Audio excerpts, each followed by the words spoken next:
그러면은 이제 네 번째 강의를 시작하겠습니다. 예언 선포의 의도입니다. 예언 선포의 의도. 최근 구약 예언서 2에 여기에 챕터 3 예언 선포의 의도 부분을 강의하겠습니다. 예언 선포의 본질적인 의도는 과연 무엇일까? 정의로운 사회를 건설할 목적으로 사회 개혁을 겨냥한 사회 비판일까? 아니면 올바른 행실로 돌이키기 위한 회개 촉구일까? 아니면 피할 수 없는 임박한 심판을 알리는 미래 선고일까? 지금 사실은요, 요 세 가지 요소가 다 들어가 있어요.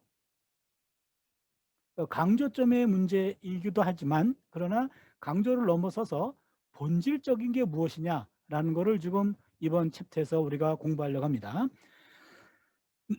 책을 미리 읽어보신 분들은 아시겠습니다만, 저의 강조점은 미래 선고입니다. 이 미래 선고에 대해서는 우리나라에서는 아직 잘 알려져 있지 않은 입장이에요. 이때는 1996년이라고 그랬죠. 이때는 물론이었고, 그다음에 지금까지도 아직 모르는 구약학자들이 꽤 있는 것 같아요. 그래서 먼저 사회비판.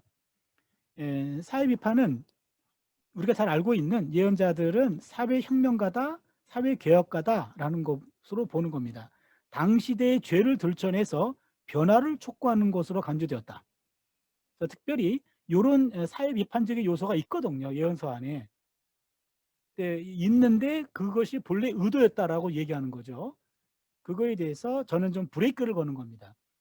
그래서 예언자를 사회 비판가로 보는 사람들은, 예언자들은 억압자와 폭력, 착취와 법의 남용에 대하여 싸우고 정의와 평화를 위해서 일하는 투사였다. 이런 면이 있어요, 예언자에게. 그러나 이것이 본래적인 의도였다라는 것은 아니다. 제가 누차 얘기할 겁니다. 그 다음에 그래서 판잣집들과는 평화, 궁전들과는 전쟁, 칼을 쳐서 보습으로, 이런 용어들이 예언자를 사회 비판가로 이해하는 사람들에게서 주로 사용되는 하나의 용어입니다. 그런데 예언자들을 사회 개혁가로 보는 입장은 구약학자들에게는 더 이상 지지받고 있지 못합니다. 이 주제가 나는 학자들 간에 거의 일치하고 있는데, 보세요. 기원전 8세기 예언자들은 단순히 개인이나 개개인의 행실을 비판하는 것이 아니라 모든 체제를 싸잡아서 비판하고 있습니다. 요 싸잡아서라는 말이 조금 너무나 좀 속어가 아닌가라는 그런 생각이 약간 들긴 합니다만, 그러나 또 요 싸잡아 비판한다 그랬을 때 요 싸잡아라는 말 대신할 만한 표준어도 없는 것 같아요. 뭉뚱그려? 이것도 아니잖아요. 별 이의가 없으면은 싸잡아로 가겠습니다. 그들은 그 어떠한 갱신의 시도에도 회의적인 입장을 취한다. 그들은 더 이상 윤리적이고 제의적인 부패를 문제 삼는 것이 아니라 고위기관, 사법기관, 정치기관과 제2기관에 이르기까지 기존에 있는 모든 제도를 남김없이 철저히 공박하고 있다. 이 말은 맞아요. 예언자들은 사회의 새로운 상을 제시하지 않는다. 이것도 동의합니다. 사회상 제시가 아니라 기존 잘못된 것들을 지적한 거죠. 그들의 메시지는 정의 사회를 향한 프로그램도 결여되어 있다. 정리하면 소위 문서 예언자들은 철저한 사회 비판에서 정의로운 사회라는 구원의 미래상을 전혀 제시하지 않습니다. 즉 예언자는 미래의 대안을 제시하는 개혁자가 아니라는 겁니다. 이런 요소가 있는데 그게 주 의도가 아니라는 거예요. 이해하시겠죠? 예, 그래서 또한 예언자들이 천한 자, 약자, 가난한 자들의 편에 서서 그들만을 옹호하는 자들이었다는 이해도 편협한 것이다. 요 만이라는 말에 포인트가 있습니다. 예언자의 사회 비판은 인간적 고려에 의해서 나온 것도 아니고 가난한 자들과 억압당하는 자들 때문에 생긴 것도 아니며 야훼와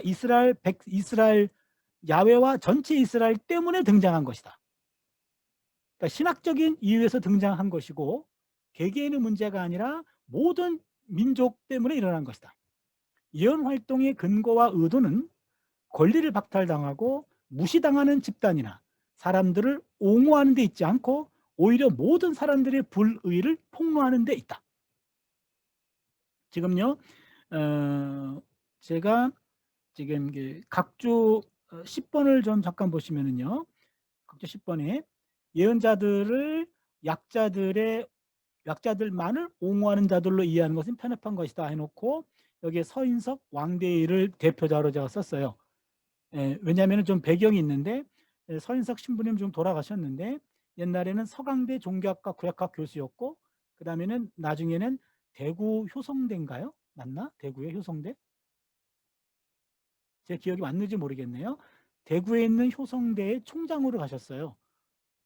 그래서 이분이 제가 이 당시까지만 해도 카톨릭의 구약학의 대표자, 그 다음에 왕대일 교수는 제가 만만하게 개신교의 구약학의 대표자로 제가 올려주면서 만만하게 비판할 수 있는 사람. 그래서 가톨릭과 개신교 대표자로 불러드린 것 뿐이에요. 이분들이 죄가 없어요. 모든 구약학자들이 이런 생각을 하고 있기 때문에 그래요. 예언자를 약자의 옹호자로 이해한다. 예언자들이 노린 것은 경제적으로 약세에 몰린 가난한 자들의 권리를 옹호하는 데 있었다. 예언자들은 모두 한결같이 약자들의 옹호자로 나서서 약자들을 돌보게 했던 아름다운 옛 전통을 상기시키는 것이다. 이런 면이 있어요. 있는데 이 약자들의 권리를 옹호하는 것이 주 목적이었다라는 것은 지나치다 이런 말입니다. 의도는 다른 곳에 있다는 얘기죠. 됐습니까? 예, 그래서 예언자들 모든 사람들의 불의를 폭로하는 데 있었다. 이게 포인트예요. 그래서 결론 지으면 고대 이스라엘 예언자들은 여러분 넘버링 해주세요. 1. 고대 이스라엘 예언자들은 어느 한 계층이나 특히 가난하고 억압받는 계층을 옹호하기 위해서 사회를 비판한 것은 아니었다. 지금 가난하고 억압받는 계층을 옹호하는 것 맞아요. 그렇게 해야 돼요. 근데 그거를 위해서 사회를 비판한 것은 아니었다. 사회적인 이유가 아니라 신학적인 이유로 옹호했다 그 말이에요. 신앙적인 이유로. 그 다음에 사회 변혁을 목적으로 정의 사회 구현을 위해서 사회 비판을 행한 것도 아니었다. 예언자의 선포 가운데 사회 비판이 갖는 기능은 백성 전체에게 임할 심판의 근거를 제시하는 거였다. 또 나왔어요. 근거 제시. 그러니까 하나님이 심판을 선포했는데 왜 심판받을 수밖에 없는지에 대한 근거 제시였다. 사회 비판의 본질적인 의도는 약한 계층의 옹호가 아니라 죄를 지적하여 임박한 심판의 정당성을 마련해 주는 데 있다. 이게 지금 이 논문에서 이 사회 비판이 갖는 하나의 신학적인 의미예요. 됐나요? 다시 정리합니다. 예언자들은 사회 비판적인 요소가 강합니다. 그러나 사회 비판 자체가 목적이 아니었다. 사회 비판은 수단이었다. 무슨 수단? 임박한 심판에 대한 정당성을 제시하는 것이었다. 됐나요?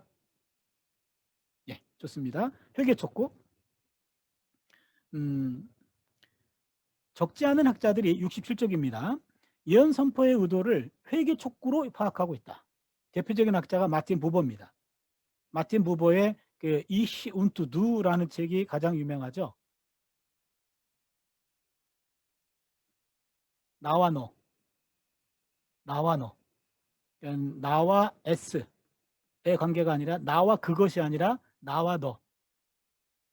예? 하나님과의 관계와 인간적인 관계가 나와 너라고 하는 인격적 관계여야 되지 나와 그것이라고 하는 하나의 물질적 관계는 아니다. 이 말이죠. 여러분 나와 너 하면은 당신 자체가 목적이 됩니다. 나와 그것이라고 하면은 상대가 수단이 됩니다. 상대를 이용해서 내가 뭔가를 얻기 위해서 관계 맺는 게 이시 운트 S예요. 그러니까 우리는 관계가 이시 운트 누가 돼야 돼요. 저도 학생을 두로 대해야 되지 S로 대해서는 안 됩니다. 학생들을 통해서 내가 뭔가를 이익을 추구하겠다, 뭔가를 득을 보겠다, 뭐 그건 아닙니다. 여러분 자체를 목적 삼아야 돼요. 여러분도 마찬가지고. 그것이 온전한 관계죠. 부버가 그런 멋있는 얘기를 했어요. 그런데 예언서 이해에 대해서만큼은 조금 아쉽습니다. 부보는 회개 촉구자로 이해했어요. 그래서 부보 얘기를 읽어볼게요. 참 예언자는 변경될 수 없는 숙명적 사실을 사람들에게 알리지 않았다. 그들은 그 시점에서 사람들로 하여금 결단을 내릴 수 있도록 하기 위하여 말한 것이다. 그들이 고한 심판 메시지는 결단에 좌우될 성질의 것이었다.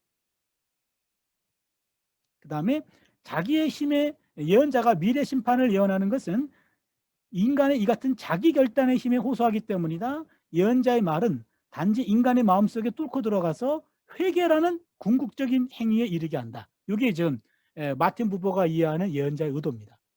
우리가 그동안 생각했던 내용이죠. 예언자의 의도는 회개를 이루는 것이었다. 암슬레라고 하는 사람 마찬가지입니다. 아모스는 11시에 예언자였다. 12시까지는 1시간의 여유가 있다. 그래서 회개하면 이 종말의 시간의 11시는 10시, 9시로 오히려 늦춰질 수 있다. 이런 얘기죠.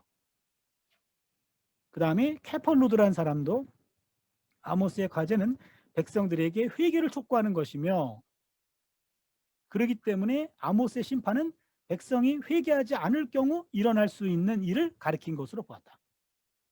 회개하지 않으면 매 맞는다. 그런 내용이죠. 대표자가 포로입니다. 포로는 에스겔 18장 23절을 근거로 얘기합니다. 굉장히 유명한 본문이에요. 내가 어찌 악인의 죽는 것을 조금인들 기뻐하랴. 그가 돌이켜 그 길에서 떠나서 사는 것을 어찌 기뻐하지 아니하겠느냐. 지금 악인들이 죽는 것도 기쁘지 않다. 그들이 돌이켜서 사는 것을 좋아한다. 이 말이죠. 그래서 포로는 하나님의 심판은 피할 수 없는 것이 아니며 인간의 잘못된 행실도 극복할 수 없는 것은 아니라고 봤다. 예언자들은 새로운 구원의 가능성을 보았다고 주장합니다. 다들 그럴듯한 내용들입니다. 그래서 여기 보시면 두 가지 명제를 끌어오는데, 첫째, 예언자들은 먼 미래를 미리 말할 의도가 없었으며 오히려 그들의 현재를 규정하고 형성시키려고 하였다. OX. O예요. 이건 맞습니다. 예언자들은 먼 미래를 말하는 게 아니에요. 가까운 미래를, 그들의 현재를 결정짓는 가까운 미래 사건을 말하는 겁니다. 그래서 그들은 죄를 질책하고 죄로 인한 위협적인 멸망을 경고하였고 새로운 구원의 현존에 이르도록 촉구했다. OX. X. 왜냐하면 새로운 구원의 현존에 이르도록 촉구했다가 아닙니다. 이따가 나오겠습니다만 예언자들이 지금 마지막 미래 심판을 선포했던 것은 회개할 수 있는 그 기회를 다 지나고 나서 회개의 가능성이 없는 그 상황에서 선포한 거예요. 그렇기 때문에 이 관계들은 다 이미 거쳐온 겁니다. 둘째, 예언 메시지의 주제는 죄로 인해 원래 죽을 수밖에 없는 죄인의 가능한 회개였다. OX. X입니다. 가능한 회개가 아니죠. 회개는 불가능합니다. 회개가 가능했던 때가 있었는데 그 가능했던 시점들을 다 놓치고 이제는 심판 앞에 서게 된 그 시점에 예언자가 활동한 거예요. 그렇기 때문에 가능한 회개가 아닙니다. 그러한 구원이 어떻게 일어날 수 있는가 하는 질문에 대한 첫 번째 대답이 회개 촉구였다. 회개 촉구는 문서 예언자들 모두에게서 발견된다. 포로가 살아서 역사하신다면 반드시 만나서 내가 물어보려고 그래요. 문서 예언서 어디에 회개 촉구가 나오는지. 모두에서 발견된대요. 저는 지금도 발견 못했습니다. 그래서 포로의 견해하고는 반대입니다. 그는 예언 선포의 의도를 회개 촉구로 간구하며 회개 촉구를 다음과 같이 정리합니다. 그의 현재는 전혀 새로운 인간이 될 것인지 아니면 옛 인간에 머물 것인지를 결정하는 선택 앞에 놓여 있다. 이 양자택일의 선택이 그뒤 뒤따라올 모든 결과를 책임진다. 우리가 과거에 생각했던 예언자 이해와 다르지 않습니다. 그래서 예언자들의 강력한 선포는 우선적으로는 조건적이며 그 선포의 최종적인 성격도 인간과 하나님의 행위 사이에서 일어나는 상관관계에서 결정된다. 미래는 인간의 결정에 달려있다. 그래서 예언자들은 백성들이 올바른 선택을 하도록 하기 위하여 씨름한다. 포로 이야기인데 이것도 인간의 결정에 달려있다는 말도 우린 퀘스천이죠. 그래서 포로는 심판은 하나님의 원래 의도가 아니며 심판 선포는 회개를 유도하는 데 본래 의도가 있다. 우리가 과거에 생각했던 예언자 이해와 같습니다. 만약 마지막 순간까지도 회개하지 않는다면 이때 비로소 심판이 내려진다는 거죠. 호프만도 포로의 제자이기 때문에 같습니다. 독일은요, 누가 누구 밑에서 박사 논문을 썼다. 근데 어떤 주제로 썼다. 그러면요, 답이 나와 있어요. 아, 그러면은 이렇게 주장하겠네. 그렇지 않으면 통과가 안 되죠. 그래서 아까 제가 말씀드렸잖아요. 지도 교수님이 인도하는 대로 다 써드려라. 그리고 본인이 동의하지 않는다면 나중에 졸업하고 나서 본인의 학문적인 어떤 그 명예를 걸고 본인의 독특한 목소리를 내라. 그러나 선생님의 바운더리 안에 있을 때는 그 학풍을 인정해라. 그래야 남들이 헷갈리지 않는다. 제가 누구의 제자라고 하는 말은 그 사람의 논지를 따랐다 이거죠. 그래서 보통은 주된 논지는 따라가야 돼요. 그리고 약간의 변형들은 허용합니다. 그러나 큰 흐름은 따라가야 돼요. 여러분들도 큰 흐름은 따라오세요. 그리고 자잘한 것까지 다 나를 따라오라는 얘기 안 합니다. 소소한 것들은 여러분의 고유의 개인성이 있기 때문에 그것들을 주장하셔도 돼요. 그러나 큰 흐름은 일단 따라와야 돼요. 회개 촉구를 예언자 선포의 의도로 하시는 분들은 내가 회개를 촉구합니다. 좋은 말 할 때 돌이키세요. 그 다음에 호프만이 얘기한 거죠. 이사야 예언자에게 활동 말기에 와서 사고의 변화가 왔다고 추정했다. 후대에 와서 이스라엘이 회개치 않아서 마지막 기회를 다 써버린 기원전 701년 전까지는 이사야의 예언 선포가 회개토록 하는 것이었다. 그러나 그 이후에 바뀌었다. 이렇게 얘기한 겁니다. 여기에 대한 공격입니다. 제가 지금 공격합니다.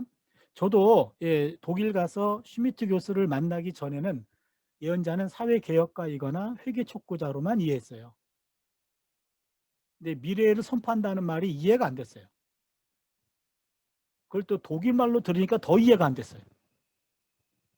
근데 그게 이해가 안 되면 옆에 있는 군내백으로 가라 그랬어요.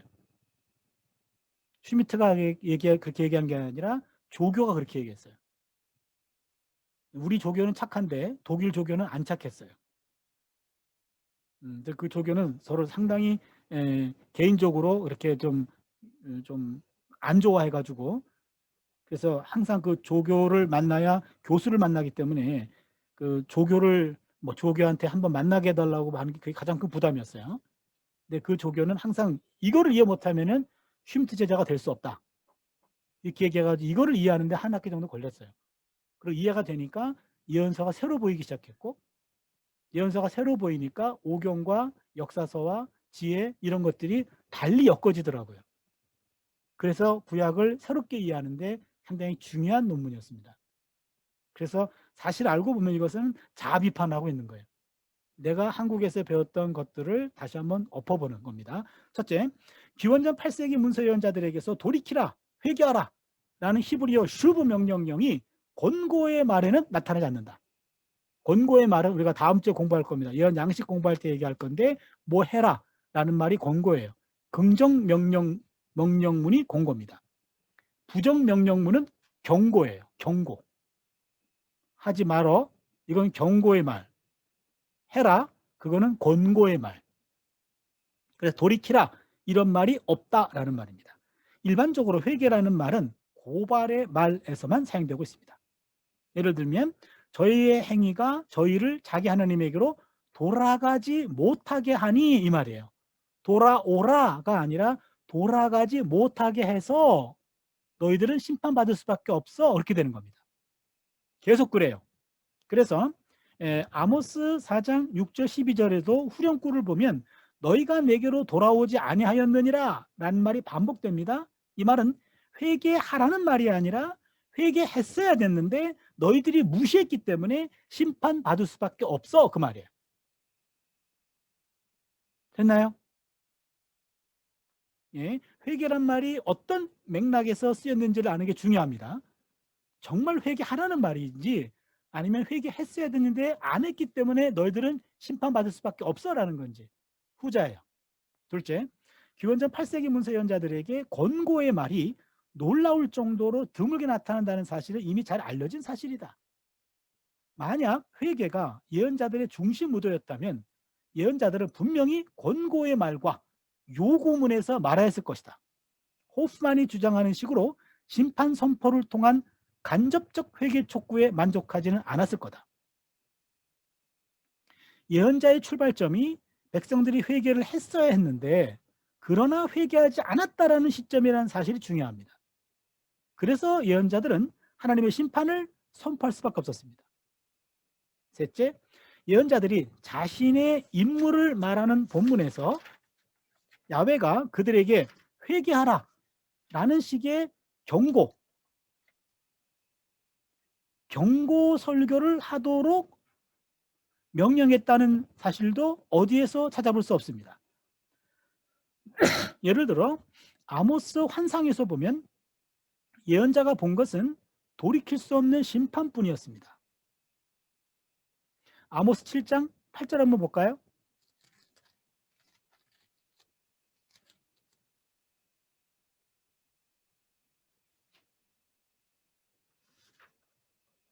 이거 좀 읽어주세요.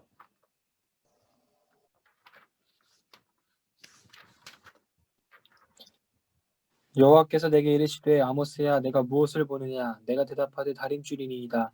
주께서 이르시되 내가 다림줄을 내 백성 이스라엘 가운데 두고 다시는 용서하지 아니하리니. 다시는 용서하지 않겠다 라고 하면서 그냥 돌이킬 수 없는 심판뿐이에요. 호세아 1장 2절 9절의 상징 메시지에 나타난 호세아에게 임한 야훼의 말씀도 심판뿐이었습니다. 호세아의 아들과 딸들 이름 아시죠? 그렇죠? 로루암마, 처음엔 이스르엘, 로루아마, 로암미. 이스라엘이라고 하는 말은 흩어놓겠다. 그 다음에 로루악이란 말은 루아흐가 루아마, 예? 루하마가 없다. 루하말은 국률이라는 뜻이거든요. 국률이 없다. 로암미라는 말은 내 백성이 아니다. 이런 심판의 메시지만 나와요. 이사야 소명기사에도 그의 선포의 목적은 오히려 회개를 저지하는 것이었다. 이 백성의 마음으로 둔하게 하며 귀가 막히고 눈이 감기게 하라. 염려컨대 그들이 눈으로 보고 귀로 듣고 마음으로 깨달아 슈부할까 하노라. 오히려 회개를 염려하고 있어요. 예언자들은 백성들에게 회개를 촉구하라는 위임을 받은 적이 없으며 오히려 이사야의 경우에는 소명체험에서 회심을 방해하라는 명령을 받는다. 물론 예언자들은 회개에 대하여 언급하고는 있다. 그러나 그들이 돌이킴을 말할 때는 등한히 여겨 이미 놓쳐버린 기회를 언급한다. 아까 제가 얘기했습니다.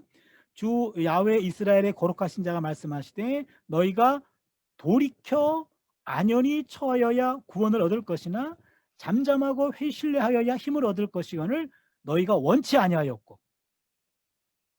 호세아도 지금 예레미야 8장 5절 볼게요. 이 백성 예루살렘이 나를 떠나 슈브 물러가면 어찌미뇨 거짓을 고집하고 돌아오기를 거절하였도다. 계속해서 예언자들은 회개했어야 됐는데 회개하지 않았다. 이 말을 강조하고 있습니다. 호세아는 한 걸음 더 나아가 회개는 불가능하다고 말합니다. 저희의 행위가 저희가 자기 하나님에게 돌아가지 못하게 하니 행위가 회개를 막습니다. 이는 음란한 마음이 그 속에 있어 야훼를 알지 못하는 까닭이라. 회개가 불가능하다고 얘기합니다. 예레미야도 마찬가지입니다. 회개의 불가능성을 말합니다. 여기 보시면 네가 제물로 스스로 씻으며 수단 비누를 쓸지라도 네 죄악이 오히려 내 앞에 그저 있느니라.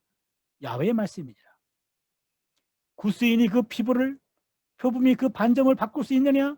만약 그럴 수 있다면 악에 익숙한 너희도 선을 행할 수 있으리라. 흑인이 피부 바꿀 수 없다. 표본 표범이 반전 바꿀 수 없다. 그게 가능하다면 악에 익숙한 너희도 선을 행할 수 있다. 불가능하다는 얘기죠. 그래서 예레미야는 인간의 죄가 이미 지울 수 없는 인간의 두 번째 본성이 되었다라고 말합니다. 보세요. 포로기 이전 문서 예언자들에게 있어서 이스라엘의 회심은 실제적으로 불가능했습니다. 예언자들의 선포에 등장하는 슈브, 회개라는 단어는 돌이킬 수 있음에도 불구하고 돌이키지 않았다라는 점을 지적하는 것으로 결국 고발하기 위해서입니다. 이게 포인트입니다. 회개는 고발을 위한 것이지 회개하라는 말이 아니었습니다.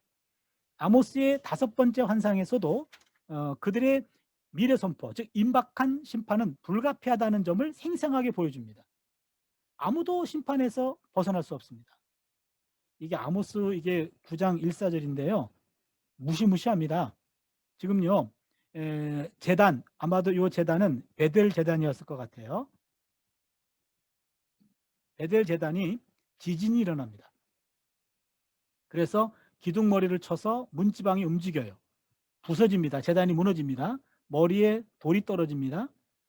사람들이 살아남아요. 일부는 여기서 죽습니다. 살아남은 자들은 칼로 죽인다고 했습니다. 또 도망갔어요. 그런데 끝까지 쫓아갑니다. 음부에 들어갈지라도 파서 거기서 취해내고 하늘로 도망가도 내리올 것이며 갈멜산 꼭대기는요 산림이 우거진 곳입니다. 거기에 숨어도 찾아낼 것이고 바다 밑에 숨을지라도 뱀을 명하여 물게 할 것이다. 원수 앞에 사로잡혀 갈지라도 칼을 명하여 죽게 할 것이다. 터미네이터에게 쫓기는 광경이 연상이 돼요. 터미네이터. 차라리 초반에 죽고 말지. 그렇죠? 그만큼 하나님의 심판은 아무도 벗어날 수 없다 이 얘기입니다. 회개의 여지가 없어요. 예언자들의 선포에 의하면 이스라엘은 회개할 의지도 없었고 회개할 능력도 없었습니다. 그들을 기다리는 것은 심판뿐이었습니다. 그러면 이스라엘에게 회심이 불가능하고 심판을 피할 수 없다면 구원은 전혀 불가능한 것인가? 여기부터 잘 들으셔야 돼요. 그게 아닙니다. 이스라엘의 회심 불가능에 상응하여 예언자들은 오직 하나님 자신만을 통한 돌이킴을 약속할 수가 있었습니다.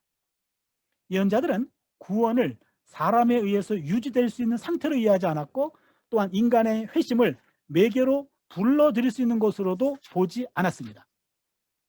심판 가운데 혹은 심판 후에 하나님에 의해서 주어질 수 있는 선물로 간주했습니다. 이거 잘 들으세요 여러분. 호세아 14장 4절인데 내가 저희의 패역을 고치고 요 패역이라는 말이 메슈 바탐이에요. 이게 슈부동사에 앞에다가 맴이 붙고 그 다음에는 바탐이 붙어가지고 요게 명사가 된 거예요. 패역. 그러니까 슈부가 굳어진 겁니다. 돌이킴을 치료한다. 내가 저희들을 아하브하기 때문에 나의 진노가 저에게서 슈부했기 때문에. 무슨 얘기냐면 여러분 보세요. 지금 하나님 이스라엘은 이스라엘이고 하나님과 관계는 호세아 신학에서는 부부관계입니다. 부부관계. 이스라엘이 등을 돌이켰어요. 이게 메슈바탐. 그래서 하나님은 동시에 등을 돌이킵니다. 이게 심판입니다. 그럼 우리는요 이스라엘이 먼저 등을 돌렸기 때문에 네가 돌아오면 내가 돌아온다. 이게 인간의 심리예요. 근데 등을 돌린 이스라엘에게 어쩔 수 없이 등을 돌리신 하나님, 심판이죠. 근데 하나님이 먼저 돌이키십니다. 왜? 이들을 사랑하기 때문에. 그리고 치료하십니다. 라파. 그리고 돌아오라 그래요. 됐나요? 그러니까 현재 이스라엘 상황에서는 돌이킴이 불가능해요. 하나님이 치료하셔야 돼요. 치료하시려면 하나님이 먼저 돌이키셔야 돼요. 그게 나의 진노가 저에게서 떠났습니다. 돌이켰고 왜? 아하브, 사랑하기 때문에. 그리고 치료해 주셔서. 3가지 단계가 필요하죠. 하나님의 돌이킴, 하나님의 사랑, 돌이킴, 그 다음에는 치료라고 하는 것으로 일을 바꿔놓고 그 다음 돌이키라고 그래요. 그럼 돌이킴도 하나님의 은혜입니다. 회개에 대한 거절과 동시에 회개의 무능력을 함축하고 있는 해역을 치료하시는 분은 하나님이십니다. 하나님은 치료의 하나님, 회심은 하나님의 치료에 의해서만 가능합니다. 이 본문은 심판을 통한 멸망이 이미 전제되어 있고 심판 이후에 그들은 하나님에 의해서 구원이 가능하다 얘기죠. 그래서 구원은 인간의 행위에 의해서 영향받지 않는다. 즉 인간의 행위가 미래의 구원을 불러들이는 것이 아니고 정반대로 하나님에 의한 미래의 구원이 인간의 행위를 변화시키는 겁니다. 이게 십자가하고도 연결이 되죠. 예수님의 십자가를 통해서 사랑했고 본인이 돌이켰고 하나님이 우리를 치료하셔서 돌이키라고 얘기하는 거예요. 그래서 포로기 이전 문서 예언자들의 미래 선포는 이스라엘의 행동 변화에 따라서 바뀔 수 있는 조건적 메시지가 아니라 이미 결정된 사실이다. 이스라엘은 하나님의 심판을 피할 도리가 없었다. 그러나 이스라엘의 시선은 심판에만 머물지 않았다. 그들의 시선은 심판 넘어 구원에까지 이르렀다. 그러나 그 구원은 하나님의 심판을 경험한 자들에게만 주어지는 하나님의 선물이다.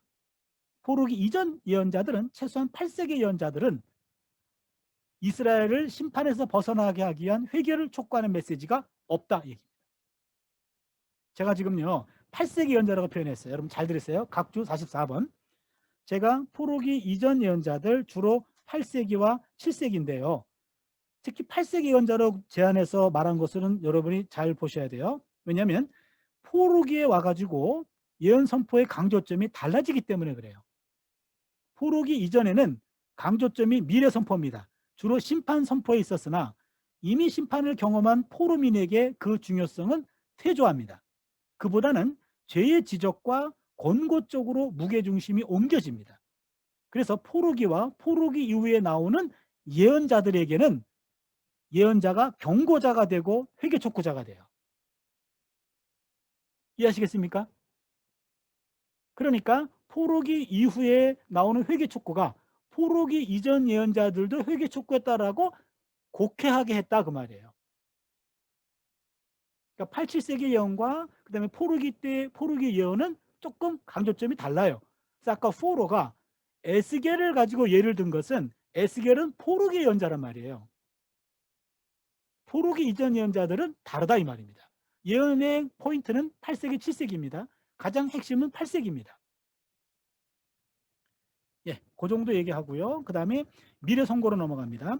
예언 선포의 의도를 회개 촉구자로 파악하는 것은 한국 성서학계는 물론이고 한국 교계에도 비판 없이 수용되고 있다. 각주 46번 또 죄 없는 서인석과 왕대일이 소환됩니다. 예, 그런데 이것이 포로기나 포로기 이후 예언자들을 가리키는 부분이라면 모를 수 있다. 그러나 8, 7세기는 아니다. 그래서 예언 선포의 의도를 임박한 심판을 알리는 미래 선고에서 찾는다. 한국 성서학계는 소개되지 않은 것으로 보인다. 예, 이것이 이 논문이 1996년에 나온 건데 이게 처음이에요. 우리나라에서. 저는 우리나라에 있는 구약학자들이 특히 예언서를 연구할 때 다 회개하도록 촉구한 게 이 논문이에요. 그래서 많은 분들이 회개하셨어요. 나중에 글들을 보면 나와요. 특히 왕대일 교수님이 나한테 이때 호되게 공격을 받아가지고 예언서 공부를 다시 했대요. 그래서 그의 이후의 책들은 이게 많이 반영이 되더라고요. 군켈과 바이저 해가지고 예언자들의 심판 확신의 근거를 법적 윤리적 측면에 찾으려는 노력은 쓸모없다. 예언자들은 동시대 사람들 개개인의 부패한 상황에서 파국의 근거를 발견하기 전에 이미 파국 확신을 확고하게 가지고 있었다. 이게 중요해요. 예언자들은 심판에 대한 확신을 갖고 그 눈으로 사회를 새롭게 본 겁니다. 폰나트도 말합니다. 아모스가 자신의 환상에서 체험한 것은 야훼가 이제는 더 이상 용서하지 않는다는 것뿐이었다. 무엇이 더 이상 용서받을 수 없고 어떤 잘못을 저질렀는지 그것을 인식하고 지목하는 것은 야훼는 예언자에게 맡겼다 이 말입니다. 예언자들은 파국과 심판의 사실만 통보받았어요. 망한다. 그 당시 특수한 상황을 관찰하고 숙고한 후에 비로소 심판의 방법에 대해서 확신하게 되었습니다. 이게 폰나트가 재밌는 표현을 썼는데 아모스는 사형 선고를 받은 백성들 사이를 두루 돌아다니며 살폈다. 여기에서 그의 주변은 갑자기 달리 보였다. 그때 처음으로 부패한 현실이 더 이상 지탱할 수 없는 지경에 이르게 되었음을 알게 된다. 우리는 아모스가 특별히 임박한 심판의 적절한 동기를 찾아내는 과제에 열중하고 있음을 보게 된다. 코흐도 마찬가지입니다. 예언자 사상에는 두 가지 초점이 있는데, 한쪽은 이스라엘 혹은 유다 왕국이 더 이상 지탱하기 어려운 부패한 상태고, 다른 한쪽은 바깥쪽에서 밀고 들어오는 파국의 미래다. 그래서 코흐는 예언자에게는 직관적으로 주어진 확신과 그 이후에 깨달은 인식을 구분했다. 재밌는 것은요, 여러분, 여기 직관적으로 이어진 확신이, 미래적인 확신이 먼저였고, 그 다음에 나중에 왜 망할 수밖에 없는지 고발은 각자 예언자들이 찾은 겁니다. 그래서 예언자들에게 주어진 것은 미래 확신입니다. 미래 확신의 중요성을 부각시키고 있다. 예언자들에 의해서 구두로 선포되었고, 문서로 기록된 것은 경험 분석에서 나온 결과가 아니었다. 하나님에 의해서 직접적으로 주어진 환상과 환청에서 유래한 것이었다. 볼프도 마찬가지죠. 고전 예언자들의 선포의 독특성을 오고 있는 역사 변혁의 선포에서 찾는다. 예언자들은 파국이 온다는 미래 확신에 사로잡힌 자들이었다. 그 미래는 이스라엘이 피할 도리 없이 맞이하여야 하는 하나님의 돌격이었다. 하나님의 습격이었다. 재밌는 표현을 썼어요. 그리고요, 고대 근동은 물론 구약 예언과 유사한 평행꼴을 많이 제공하는 마리 문서에서도 찾아볼 수 없는 독특한 현상이었다. 예언자 원래 의도는 회개 촉구가 아니고 역사의 근본적인 개혁을 알리는 것 자체도 아니었다. 그는 너희 하나님을 만날 준비를 하라. 예언 선포의 의도를 찾습니다. 임박한 심판의 미래를 이스라엘에게 알리는 것이 예언 선포의 의도입니다. 슈미트 교수입니다. 마찬가지로 wolfram 입장이 비슷해요. 예언자들의 미래 인식은 두말할 것도 없이 현 상황에 대한 깊은 통찰, 즉 현실 진단에서 비롯된 것이 아니라 반대로 도래할 사건의 인식이 예언자들로 하여금 현실을 날카롭게 분석하도록 인도했다. 예언자들은 맨 처음 경험한 미래에 대한 인식으로 현실을 지금까지는 달리 보게 되었다. 현실의 결함을 발견하게 되었다. 예언자들은 현실에서 미래를 본 것이 아니고 미래에서 현실을, 다시 말해서 내일에서 오늘을 바라본 거다. 우리가 지난번에 얘기했던 내용입니다. 예언 선포의 의도는 오히려 현재 상황에 결정적인 영향을 미치는 임박한 미래를 알리는 데 있다. 그래서 최초의 문서 예언자 아모스가 환상을 통해서 하나님께 받은 것은 이스라엘의 파국이었다. 파국의 이유도 파국의 방법도 구체적으로 제시되지 않는다. 그렇기 때문에 예언 선포에서 일반적으로 미래 선포는 하나님 말씀으로, 고발은 예언자의 말씀으로 나온다. 누가 이런 질문을 했어요, RP에다가. 지금 고발은, 미래 선포는 다 하나님 말씀이고 고발은 예언자의 말씀으로 나온다. 한번 찾아보세요. 그래서 미래 선포는 내용이 거의 비슷해요. 그런데 고발은 예언자들마다 조금씩 달라요. 지난번에 얘기했듯이 아모스는 주로 사회 고발, 호세아는 제2의 부패, 이사야는 불신앙적인 외교 정책을 비판합니다. 그러니까 자기들이 서 있는 그 자리에서 부패된 상황을 망할 수밖에 없는 잘못들을 보게 됐다는 얘기죠. 다시 말하면 이스라엘이 직면한 심판은 죄에 대한 하나님의 징벌입니다. 이러한 심판의 미래를 알리는 것이 예언자들의 선포 의도였습니다.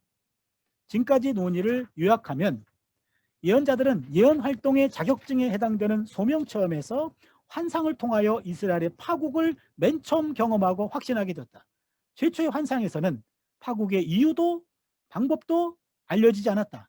예언자들은 나중에야 비로소 파국의 원인이 이스라엘 백성의 불의, 부패에 있다는 것을 깨닫게 된다.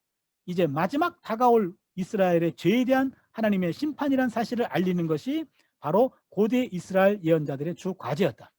예언자들은 윤리적 교사가 아니었으며 심판이 온다는 확신에 사로잡힌 자들이었다. 회개를 요구하지도 않았고 용서를 알린 자들도 아니었다.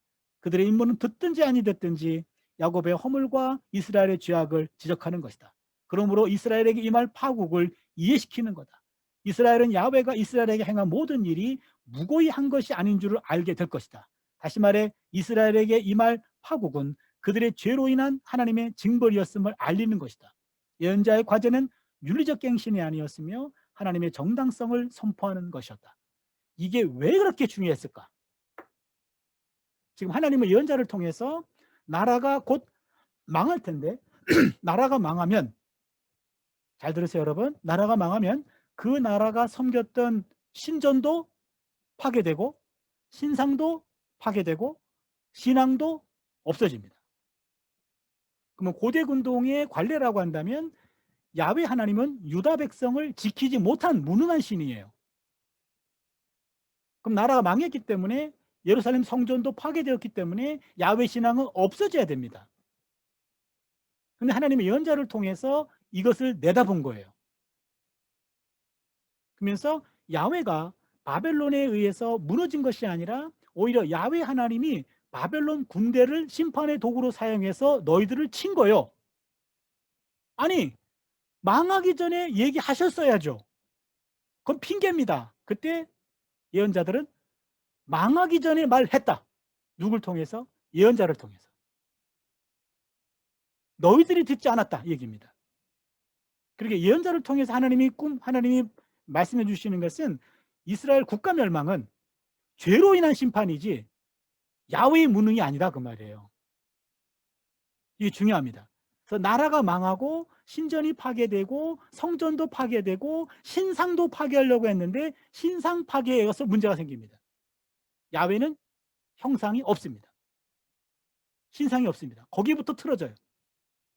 그래서 제2계명에 하나님을 형상하지 말라라고 하는 계명은 그래서 굉장히 중요합니다. 야훼는 그 어떤 것으로도 형상화될 수 없고 그 어떤 것에 의해서도 무효화될 수 없습니다.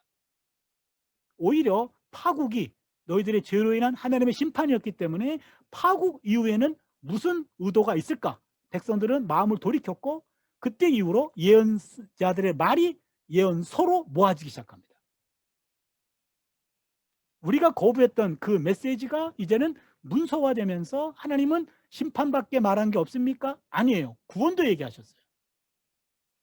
그러니까 하나님이 말하는 심판은 결론이 아니라 과정이었고 구원으로 이끌어가기 위한 하나의 기초 작업이었습니다. 그리고 우리가 예언서를 공부하면서 꼭 하나 기억할 것이 있어요. 예언자들은 심판으로 끝나지 않았습니다. 심판 너머의 구원까지 얘기합니다. 그리고 우리의 메시지는 심판으로 끝내서는 안 돼요. 심판 이후에 구원 메시지까지 해줘야 그 구원의 감격 때문에 우리가 회개할 수 있습니다. 돌이킬 수 있습니다. 예언자들의 회개도 있어요. 그러나 87세기는 주 의도가 아니었다 그 말입니다. 그래서 예언자들은 하나같이 이성을 통한 소명이 아니라 영성을 통한 가슴으로 하나님의 메시지를 받았고 그 가슴을 가지고 새롭게 봤을 때 그들의 지성은 영성에 의해 가지고 변화되어서 보이지 않았던 잘못된 것들을 보게 되었다는 얘기죠. 하나님의 눈으로. 우리가 이런 눈으로 예언서를 볼 거고 예레미야서를 공부할 겁니다. 다음번에는 우리가 예언 양식을 공부합니다.